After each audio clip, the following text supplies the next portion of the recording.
25-18. The NU Lady Bulldogs win set number 1 against the Adamson Lady Falcons. And wow, this is really a surprise for most of the fans that we have here in the arena, because Adamson really thought, or people thought that Adamson would have the advantage in this one. And NU, really a different NU team we're seeing, Eric. We've seen them really defending those attacks from Pao Soriano, from Pineda. Halos hindi makalusot no? Yung mga palo ni Pao at ni Pineda. But credit NU for their strong defense, and everything followed after that. Salibad knowing when to set the ball, giving it to Kai Nepomuceno on those crucial instances, and that's where the NU Lady Bulldogs pulled away when they played percentage volleyball. So hindi sila masyado nag-risk, hindi sila masyado nag-experiment. Kai Nepomuceno delivered. Why change it? Yeah, Kai Nepomuceno was delivering. So they kept on going to Kai, and really nakalayo na sila. And Adamson, when they looked up at the scoreboard, NU was already up by 5 going to the closing points of that first set. Let's look at the numbers. 17 NU attacks compared to 12 for Adamson. Blocks were tied at 1 set or 1 block apiece. 5 receptions against only 4 for Adamson, and unforced errors, 2-point difference. But really, NU on an offensive mode today, Eric. Kitang-kita mo ang gaganda ng plays binibigay kay Pablo, kay Nepomuceno, and even Byron was scoring from those back sets for NU. Now, one thing we've got to say here is Precious May Salibad has really done a marvelous job today, setting up her teammates, like the likes of Pablo. You mentioned Guy Nepomuceno, and that's something we haven't seen much of yung mga nakaraang game, ano? That's Medyo right. iffy yung mga sets na binibigay ni Salibad, but today she's been on the mark. That's true. That's true. Zapanta has been a non-factor in that first set. Pineda, we saw some points coming out of Pineda, but really bago niya nakuha yung puntos na yun, she got denied probably once or twice before even scoring the point off the block. Oh! Galang asking for it. Binigay ni Pablo, pero parang kinapos yung takbo ni Galang papunta sa bola. Well, that was basically a trick play. You say mine, but you don't expect your teammate. Mine. O, ba't di mo kinuha? Parang labo, no? Pablo now attacking. Soriano again rejected in the middle. Now Soriano does something else, pero alam na alam agad ng depensa. Oh, Soriano. No, it was Pablo. Pablo hanging onto the net. Almost bringing down the net. Hindi naman masyadong sumabit. Parang half of her body lang naman yung sumabit sa net. Nakatayo pa naman yung net. Nakatayo pa naman. Oh, off to a good start is Adamson here at 3-0. Way to get yourselves going after a 25-18 defeat in set number 1, right?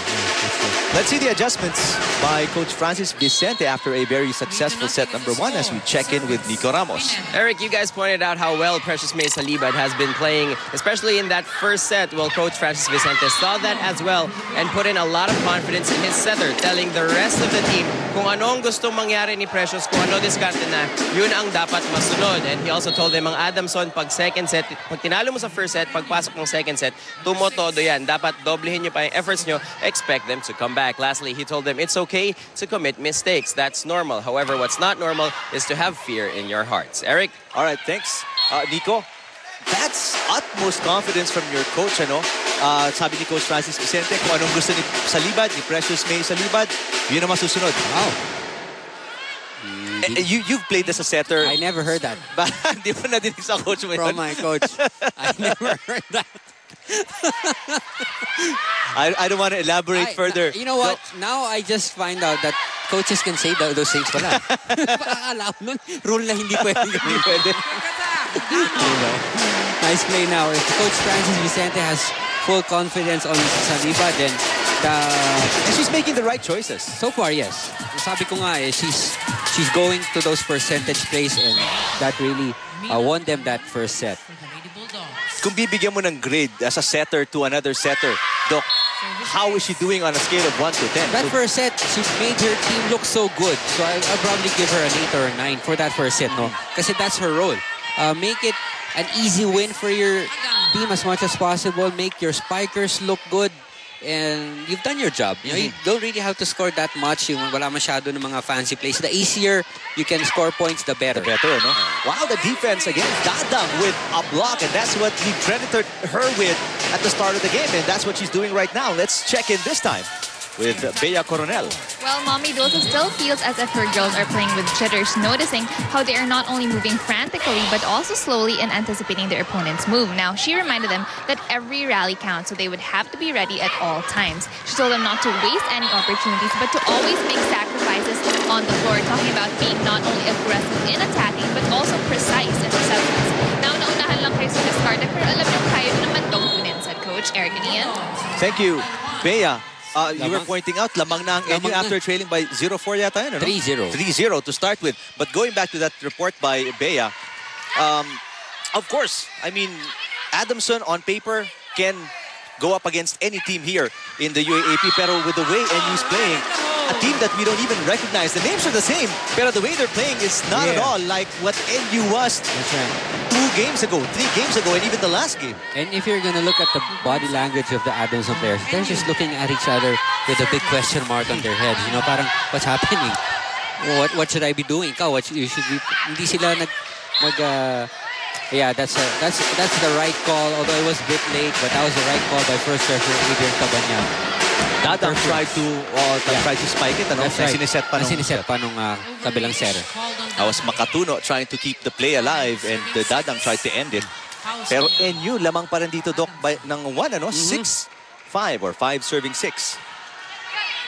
And Coach Minerva Pante standing up. Oh, again, Pablo with an off-speed. Those are back-to-back points from Pablo with that off-speed hit. So you can see that she's really reading the defense. Hindi niya pinupuwersa, hindi niya pinipilit. She's just looking for those openings, and so far she's had a lot of success doing that. Thinking plays ang ginagawa ng NU ngayon, ano? Free ball para sa Lady Bulldogs. Sa libad. Byron this time, after that soft touch by Pablo, Byron knocks it out of the ballpark. And NU overtakes Adamson and are up by 3, 8-5 in set number 2.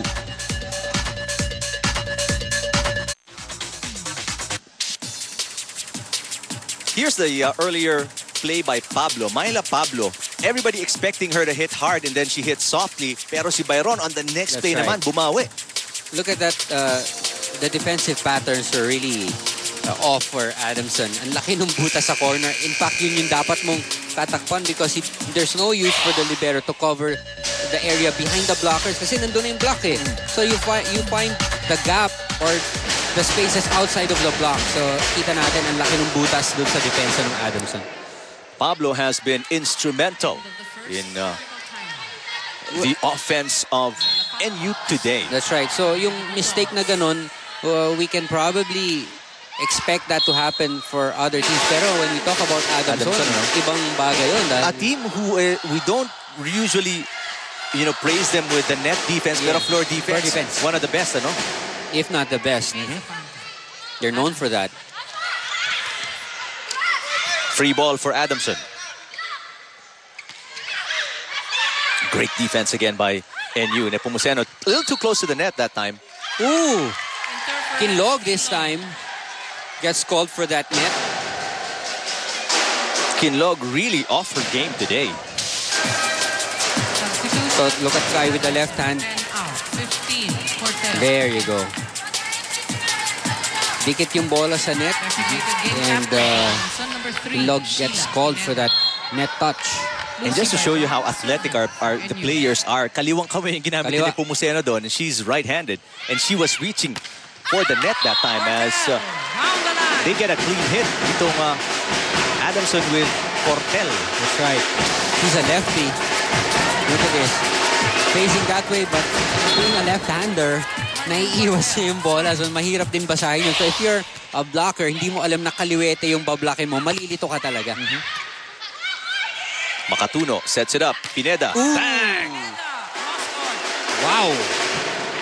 When she gets open like that, expect some highlights. Adamson fighting back, and they are within 1, 8 serving 9. Underhand set for Byron. Oh, nice dig by Vasquez. Pineda, one more time. Back-to-back points. All right, Pineda going to work right now. Ladies and gentlemen, we have a ball game here. 9-all. Tied at 9. Service. Cortel.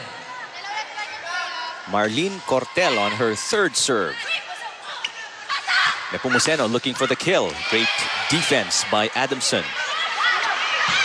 Nepomuceno right there behind the blockers. Dadang. Quick attack. Dadang. Wow, Dadang, we talked about her in the pregame, producing 7 points in their previous outing. I think this is her first point of the match. Uy, sayang. Cortel was right there. Lady Bulldogs on top So by NU 1. inches back ahead by 1. 10 serving 9. Desiree Dadang. Nice serve. Makatuno to Pineda. Oh, solid block. No entry, says Aganon. That was like a wall. Aganon and Salibad combined for that. That feels good. Let's see who really got the block. Oh, it was Salibad. Salibad, ano? Oh, Service. Dadang. nice block. And just like that, Doc, dalawa agad ang kalamangan ng NU in the blink of an eye, ano? That's right. Oops, poor reception from Zapanta. Free ball para sa NU. Oh, messed up play para sa Lady Bulldogs that time. And Pineda capitalizes. Wow. Sayang. That was off a free ball. And you could have, created any play in the playbook. Only one. Nagkagulo-gulo. Sayang. Nasira. Oo. And instead of making it a 3-point lead, ngayon, isa na lang ang lamang ng NU because of that botched play. That's where you give it. Oh, she gets blocked by Makatuno. Back by Soriano. Oh, the Soriano.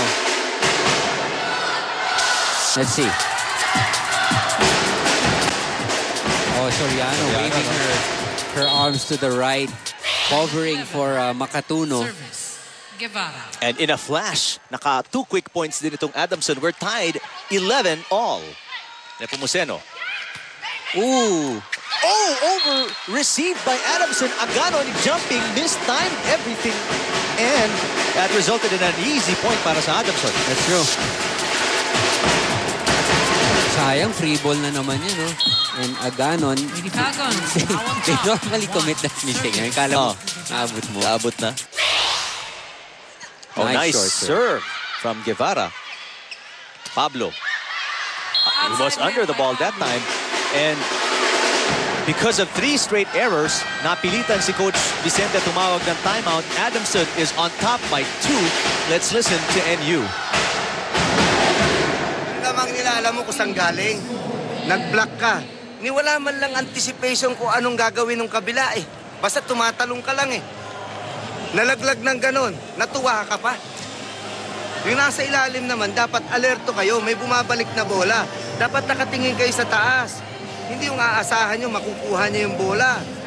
Hindi ganon ang teamwork. Nagkamali siya, dapat yung isa magkaring tama. Eh, mali na yung isa, mali pa yung isa. Eh, anong puntos yun? Let's go! Steve lang tayo. Sumakit na tayo yung bola.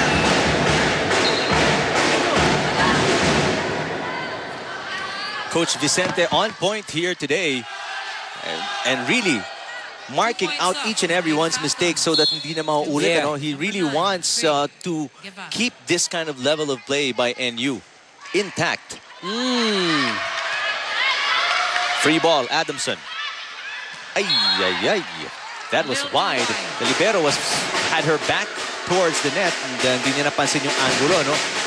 And just like that, Adamson is up by 3.